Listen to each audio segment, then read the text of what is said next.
એપલના WWDC 2026માં એવું શું થયું કે આખી દુનિયા તેની ચર્ચા કરી રહી છે? ચાલો જાણીએ સૌથી મોટા 5 અપડેટ્સ. નમસ્કાર, આપ જોઈ રહ્યા છો ઝી 24 કલાકનું ડિજિટલ પ્લેટફોર્મ અને હું આપની સાથે ઉર્મિલા. સૌથી મોટી જાહેરાત સિરીનું અત્યાર સુધીનું સૌથી મોટું અપગ્રેડ છે.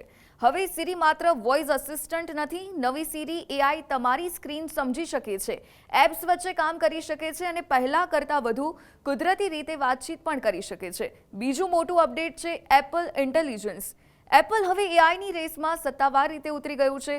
ફોટોઝ, સફારી, મેસેજીસ અને અનેક એપ્સમાં એઆઈ ફીચર્સ ઉમેરવામાં આવ્યા છે.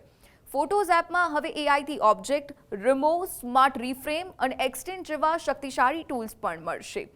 સફારી હવે એઆઈની મદદથી ટેબ્સ મેનેજ કરશે અને જરૂરી માહિતી વધુ ઝડપથી શોધી પણ આપશે. એપલએ iOS 27 પણ લોન્ચ કર્યું છે, જેમાં વધુ ઝડપી પરફોર્મન્સ અને વધુ સારી બેટરી ઓપ્ટિમાઇઝેશન અને નવી કસ્ટમાઇઝેશન ફીચર્સ પણ આપવામાં આવ્યા છે. અને લિક્વિડ ગ્લાસ ડિઝાઇન હવે વધુ કસ્ટમાઇઝ કરી શકાશે, જેથી ઇન્ટરફેસ વધુ ક્લીન અને વાંચવામાં સરળ પણ બનશે. એપલે ચાઇલ્ડ સેફ્ટી અને પેરેન્ટલ કંટ્રોલ્સ પર પણ ખાસ ધ્યાન આપ્યું છે, જેથી બાળકો માટે ડિજિટલ સુરક્ષા હવે વધુ મજબૂત બને. અને સૌથી મોટી વાત, આઈફોન 11 સુધીના ડિવાઇસને પણ OS 27 અપડેટ કરશે.